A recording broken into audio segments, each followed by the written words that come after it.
Hello and welcome to another TLDR Explains video. This one's going to be on the Grand Ethiopian Renaissance Dam, or GERD, which, as you might have guessed, is a big dam that's being built in Ethiopia. You might be wondering why we're making a video on an Ethiopian dam, but it's causing some political strain between Ethiopia and Egypt, and might trigger a water war between the two countries, show the pros and cons for each topic, and then analyse our audience's response to each issue. The first episode on whether university tuition should be free is available right now, but for a small fee, you can access the whole season immediately. Find out more and watch the first episode by clicking the link below. So before we dive into the details of the conflict, let's give you some context. The Grand Ethiopian Renaissance Dam, otherwise known as the Renaissance Dam, or GERD, is being built on the Blue Nile, the larger of the two main tributaries of the Nile River, the other being the White Nile. The Blue Nile begins at Ethiopia's Lake Tana and is responsible for about 85% of the Nile's flow, which is about 84 billion cubic meters of water annually. While the Nile is incredibly long, at about 4,100 miles, it's surprisingly shallow and doesn't actually carry that much water. For context, the Congo River has an output of 1,000 billion cubic meters, about 14 times that of the Nile. Nonetheless, it runs through 10 African countries: Egypt, Sudan, South Sudan, Ethiopia, Uganda, Congo, Kenya, Tanzania, Rwanda, and Burundi, who all rely on it to some degree for fresh water. Historically, most of the Nile's water has gone to Egypt, which sort of made sense, given that it was the most populous and most developed of the Nile's countries for most of history. In 1929, the Anglo-Egyptian Treaty, signed by the United Kingdom as the dominant colonial power in East Africa, guaranteed Egypt and Sudan 48 billion and 4 billion metres of cubic water respectively, out of the 84 billion available. In 1959, Egypt and an independent Sudan signed a bilateral treaty which gave Egypt 55.5 billion cubic metres and Sudan 18.5 billion cubic metres. And it also gave them a veto over any upstream developments. As you might have noticed, this agreement didn't leave much water left for the remaining 8 countries, who only had 10 billion cubic metres to share between them. This might have made some sense back then, when Egypt and Sudan were by far the biggest countries, but things have changed, especially in Ethiopia. Ethiopia now has a population of about 110 million people, 10 million more than Egypt, making it the second most populous African country after Nigeria. In fact, according to the IMF and the World Bank data, over the last 10 years, Ethiopia has averaged a 9.5% GDP growth and 7.7% GDP per capita growth, making it the fastest growing economy in the world. Nonetheless, it's still struggling. Ethiopia has a per capita water consumption of 125 cubic meters per year, which is tiny. For context, Egypt has a per capita water consumption of 570 cubic meters per year, and the global average is about 1,000. Ethiopia also has a national energy production capacity of only about 4,000 megawatts and a per capita energy consumption of about 65 kilowatt hours per year. Again, for context, Egypt's per capita energy consumption is 1,510 kilowatt hours per year, and the UK is about 5,000. Finally, Ethiopia has an import-export imbalance, which means that it buys more stuff than it sells, meaning a permanent shortage of foreign currency to pay off government debt. A dam could solve all 3 of these problems. It guarantees water, electricity, and maybe even enough electricity to sell to neighbouring countries to build up their foreign currency reserves. Which is why, in 2011, Ethiopia announced the Grand Ethiopian Renaissance Dam. At the time, Hosni Mubarak had just been ousted in Egypt, and the Arab Spring was just kicking off, so no one paid that much attention to it. But since then, it's become a serious issue. Before we get into the politics of it, a bit on the dam itself. The Renaissance Dam, which is about 70% complete, will be the largest in Africa and the 7th largest in the world. The dam itself is 1,800 metres long and 145 metres wide, and will be able to produce 6,500 megawatts of electricity, more than doubling Ethiopia's current production. And it's right next to the Sudanese border, who say that they want to buy any excess electricity. The project cost sits at about $5 billion, including $1.8 billion worth of Chinese loans. To finance the rest of the money, the Ethiopian government started a lottery, took a month of all government worker pay in 2018, and even had to issue a patriotic bond, which are basically when the citizens lend their own government money. The reservoir is the size of Greater London, with a maximum capacity of 67 billion cubic metres, and Ethiopia plans to start filling it as early as July this year. This is bad news for downstream countries, and especially Egypt, which relies on the Nile for 90% of its fresh water, 85% of which is used for crop farming. According to Al Jazeera, if Ethiopia fills the dam over the next 10 years, this would mean a 14% decrease in water supply to Egypt, which would mean 18% of Nile farmland being destroyed. If they filled it over 7 years, this would mean a 22% loss of water and 33% of farmland being destroyed.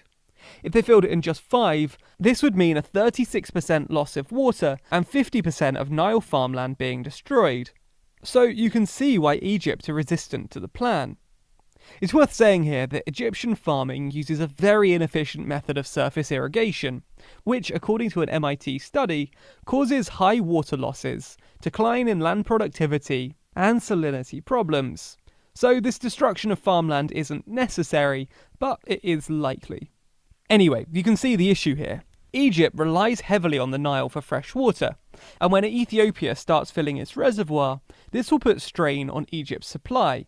But Ethiopia sees the dam as a solution to all of their problems, and sees Egypt as a bit demanding.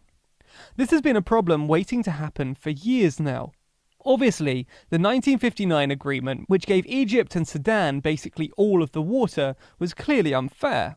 And because of this, the Nile countries tried to agree to something new in 1999, when they launched the Nile Basin Initiative, with the support of the World Bank. But when the upstream countries, including Ethiopia, proposed the Cooperative Framework Agreement in 2010, which proposed equitable utilisation of the Nile's resources, Egypt and Sudan demanded a veto of any developments upstream. The upstream countries refused, and Egypt and Sudan left the initiative, although Sudan did later rejoin. Egypt, Sudan and Ethiopia then started dam-specific negotiations in 2011, but nothing substantial has been agreed, although, because of these negotiations, Ethiopia backtracked on their original plan, which saw the reservoir filled in just 3 years, agreeing to extend the time frame and limit the disruption. The US stepped in to mediate discussions in November 2019, but in March, Ethiopia accused the US of being undiplomatic and refused to take part in the next round of talks after the US told Ethiopia to stop construction until an agreement was reached. But an agreement was always a long shot. Egypt has got used to having the Nile to itself, and it's obviously of massive cultural significance, which means that any concession was always going to be politically difficult. In Ethiopia, the dam has been sold as the solution to Ethiopia's problems. It's literally called the Renaissance Dam. Ethiopian citizens have even bought patriotic bonds, and with the Ethiopian elections planned for 2020, it's hard to see any political space for manoeuvre. Ethiopia is also less likely to make a concession now that Sudan has softened a bit, and they did this for 3 reasons. Firstly, Sudan is less dependent on the Nile than Egypt. Secondly, they've been promised cheap electricity. And third, Ethiopia claims that the dam will limit flooding on the Blue Nile. This is why some people think that the Renaissance Dam might trigger a water war between the two countries. Egypt has even threatened to bomb the dam.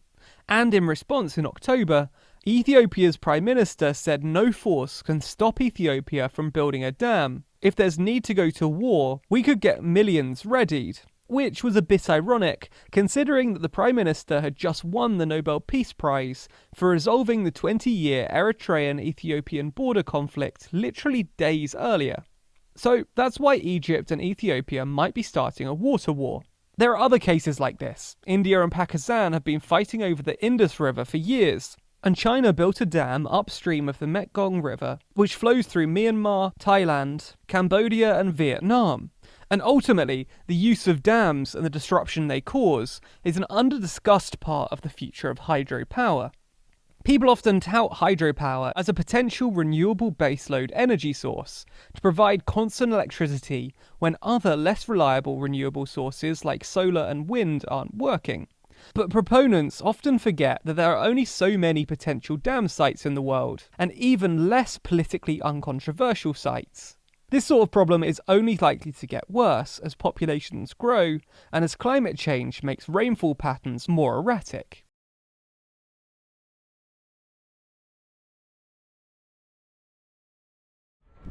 It was just a symbolic puff of orange smoke. But for anyone more familiar with Ethiopia's centuries-long hope to divert the Nile River, it was much more explosive. Egypt, downstream of Ethiopia, wants none of it. It says the dam risks holding up the flow of the Nile that it relies on for every drop of water it gets. It cites colonial treaties that guarantee its rights to the river. For its part, Ethiopia says it provides 86% of the water that flows into Egypt, and that the other countries that border the Nile should have rights too. Politicians have even threatened attack, and the scientists are at loggerheads over the likely impact. But Ethiopia is ploughing ahead with the construction works that take place in the baking heat. Behind me is the famous dam, and in fact, right behind me, you can see the line where, if the Ethiopians have their way, in the next 4 years, all of this, including where I'm standing right now, will be concrete and the Grand Renaissance Dam. Now, it's this kind of scale of vision that has allowed the Ethiopians to get the whole country behind this kind of project, whether they like it or not. The project's backers could not wait to celebrate at the ceremony to divert the river, to allow construction to continue. The more immediate question is whether Ethiopia can really deliver the dam. It will cost $4.8 billion, and although the physical structure is about 20% complete, they have raised only 15% of the finance for it, all from domestic sources in a financially strapped country. But the country's leaders say they are determined to realise the vision of the late Prime Minister, Meles Zenawi. So far, donors won't go near it, but many say Ethiopia's relentless approach to national transformation, pouring in the equivalent of 15% of GDP to grand infrastructure projects this year, including the dam, may just pay off. My view is that the growth and transformational plan is what will get Ethiopia going. Today it's one of the highest growing countries in the continent. It's one of the most availability of power. And so people who criticize this level of investment must understand that there are two logics in the competition here. A long-term logic. Thanks very much for staying with us. Time now for Eye in Africa with me, Georgia Calvin-Smith. Tonight, Trump says that the talks between Ethiopia, Egypt and Sudan over a controversial $4 billion dam on the Nile that are going on in Washington are going well. The US is helping mediate on the request of Cairo. Also, France's defense minister says that French troops killed a top jihadist leader in Mali last month. Moroccan Ali Meishou was the second in command of the group to support Islam and Muslims. And in the Somali capital of Mogadishu, hope floats. Despite the ongoing instability and regular terror attacks, we take a look at one entrepreneur trying to boost tourism in his city by opening up a restaurant on the waves. But first, top representatives from Egypt, Ethiopia and Sudan were in Washington on Wednesday for US-mediated talks on the construction of a huge controversial dam being built by Ethiopia on the Nile. It's hoping to start filling up the reservoir of the hydropower project, but Egypt's worried that its water supply is at risk. Now, the Nile traverses 10 countries and the dispute has regional implications.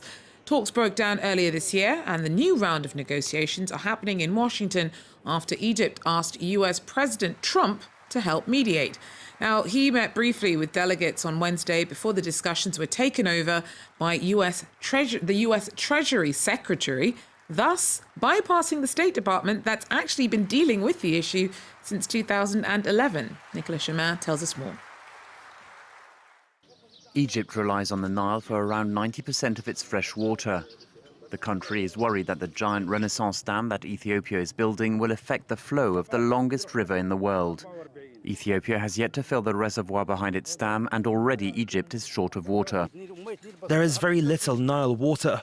Sometimes there's a bit more in winter because the land doesn't need a lot of water then. But in summer, we don't get any. Egypt has nearly 100 million inhabitants and Ethiopia just over 100 million. They are the second and third most populous countries in Africa behind Nigeria. If the Nile water drops, like I said before, any 2% drop of water affects 1 million people. So it's really the more impoverished categories and the farmers, I think, that will be affected most. The $4 billion Renaissance Dam was announced in 2011. Ethiopia hopes to start filling the reservoir next year. The Ethiopian government accuses Egypt of wanting to maintain a colonial-era grip over the Nile's waters. Cairo currently bases its share of the river's waters on a 1959 deal that gave it 55 billion cubic meters water annually and Sudan 18 billion. But Ethiopia was not party to the agreement and does not recognize it. One of the main sticking points is the rate at which Ethiopia will draw water out of the Nile to fill the dam's reservoir. Addis Ababa says Cairo's requirement of a guaranteed 40 billion cubic meters water is unrealistic. Well, Ethiopia said that nothing will stop the dam from going forward, and the water war with Egypt has in the past sparked some pretty heated words. Talks of physical conflict has receded, but the stakes remain high. Will Davison from the International Crisis Group tells us more. Ethiopia wants a new water allocation agreement that distributes the Nile waters equitably between all states. Egypt has a concept of its historic rights to the Nile, and that's key to this dispute. That's the sort of overarching disagreement between the two countries. Much more specifically, relating to this dam, is the issue of how quickly Ethiopia fills the dam in the initial period, and then what the arrangements are for the actual operation of the dam. And the key issue there is timing and water releases. So how much water is Ethiopia going to release each year to Egypt, and therefore over how many years, how gradually is Ethiopia willing to fill this dam? And then that's the sort of the much more specific point of disagreement between the two countries. We can see that conflict is a potential ultimate eventuality, and we know that it's a national security issue and taken very seriously by both sides. That's led to this belligerent rhetoric we've seen in the past, but perhaps that's mostly for domestic consumption. It's not clear how it would be in Egypt's interest to worsen diplomatic relations, especially to the extent of actually going to war over this, because it's very much in Egypt's interest to strike an agreement on the dam. Let's talk about the Nile River and why Egypt and Ethiopia have been fighting over it. The problem is this dam being built in Ethiopia. Once it's finished, it'll be the most powerful hydroelectric dam in Africa.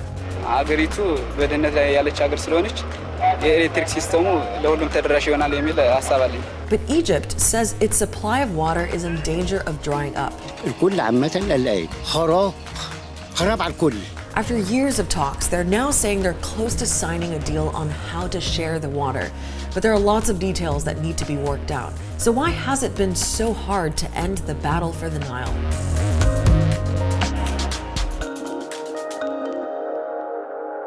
Its official name is the Grand Ethiopian Renaissance Dam, and it's huge. When they're done building it, the reservoir will be bigger than Greater London and cover almost 1,700 square kilometers. It's pretty much the largest project the government has ever embarked upon. The original cost of it was around $5 billion. It will probably be significantly more than that. But before we get into the dispute about the dam itself, it helps to understand the Nile Basin and what's at stake. 11 African countries are in it, and 280 million people live there. The Nile is also, fun fact, the only major river that runs south to north. One of the river's tributaries, the Blue Nile, starts off in Lake Tana in Ethiopia and converges with the White Nile in Sudan's capital, Khartoum. From there, the Nile flows downstream to Egypt. There are several dams along the way, including Egypt's Aswan Dam. But Ethiopia is building its power plant upstream, right here on the border with Sudan. Now, as the name Renaissance suggests, this dam is supposed to revive Ethiopia's economy. It'll provide electricity to millions of Ethiopians. And that's big, because right now more than 2/3 of the population aren't connected to the grid. That's about 75 million people. Over several years, it will produce 6,000 megawatts. Ethiopia's current generating capacity is only 4,000 megawatts. So this dam is also going to generate more power for Ethiopia than it needs, meaning it can export electricity. That's all very good news for Ethiopia. But if you ask Egypt, this dam will be catastrophic. The Nile has been at the center of Egyptian life for millennia. An entire ancient civilization was built around it and relied on the river for transport and irrigation. And that's still the case today. The country relies on the Nile for almost all of its water. It's a rain-starved, largely desert country. So obviously, any potential interruption to the flow of the Nile is justifiably of huge concern for Egypt. Egypt controls most of the flow of the River Nile into its country, at least for now. Egypt's biggest worry is how quickly Ethiopia will fill the reservoir, and our colleagues at Al Jazeera Labs have studied a few scenarios. Say Ethiopia agrees to fill the reservoir over the next 10 years. AJ Labs says that would cut Egypt's water supply by 14% and destroy 18% of its farmland. If Ethiopia fills the dam more quickly, say over 7 years, 1/3 of Egypt's farmland would be lost, and a 5-year window would destroy half of that land. According to their simulations, this is how the Egyptian delta would change over those 10 years. So Ethiopia's best case scenario, filling the dam as soon as possible, is Egypt's worst nightmare. It's no wonder these negotiations have been tough. It was during the Arab Spring in 2011, while Egypt had a revolution on its hands, that Ethiopia started building the dam.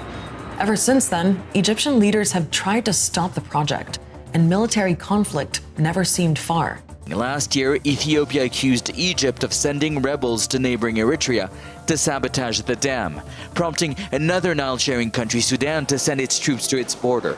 In 2018, the operating manager of the Ethiopian dam, Semenu Bekele, was found dead. Bekele's sudden death drew crowds and raised suspicions. It was reported he'd been shot in broad daylight, which led to protests, but in the end, the authorities said Bekele took his own life.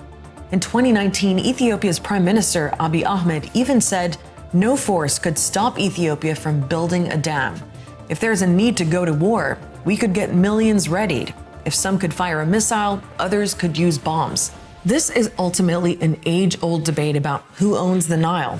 In 1929, Egypt signed a treaty with Britain, a colonial power in Africa at the time, that basically guarantees its access to the Nile and gave Egypt a veto over construction projects on the river.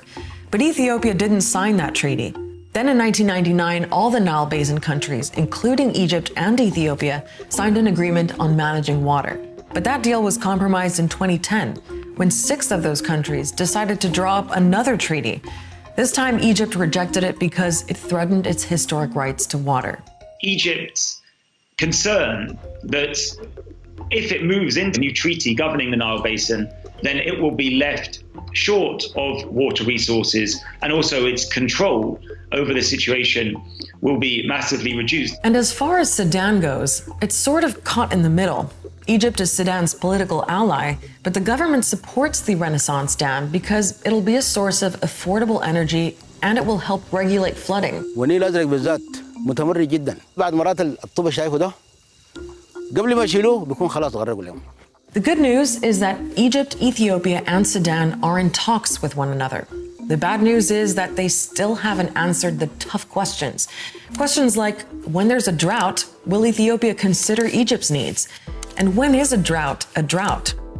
Those conversations will only get tougher because more dams are being planned, populations are growing, and the climate is changing. all of which will make the Nile and the supply of water increasingly worth fighting over. This scene of destitution is a few miles away from Ethiopia's Grand Renaissance Dam. Local people here still live in prehistory, with no running water or electricity or decent homes. They say they are patiently waiting for the benefits of the dam. What patience is there to muster these workers need to finish the mammoth task? They wake the night. Daytime shifts are busier as the work progresses. The project is made up of 3 parts: civil works, which are now 87% complete, the steel works, which are going a bit slow with 17% completed, and the electromechanical works at 35%. And all those 3 components show that the dam is 71.2% complete. We're planning to start filling the reservoir next June and will be able to start producing electricity a year later. Once finished, these giant tubes will channel the river waters down through turbines 9 and 10, which are still to be placed here. The powerful jets will rotate the turbines, and the hydropower engines linked to them will transform that into electricity. Each turbine will produce 370 megawatt. When all the 13 turbines are completed, the dam will be able to produce a little less than 6,000 megawatt, enough to satisfy Ethiopia's needs and to export electricity to regions as far away as Southern Africa and Western Europe. As you can see behind me, that middle section hasn't yet been finished. It will require 2 million cubic meters of rolled concrete slabs to raise it to the final height. That's also where the 13 power turbines will be inserted. 2 of them will become operational early next year, and that's when the first hydropower production begins. Ethiopia says this is crucial for its economic development.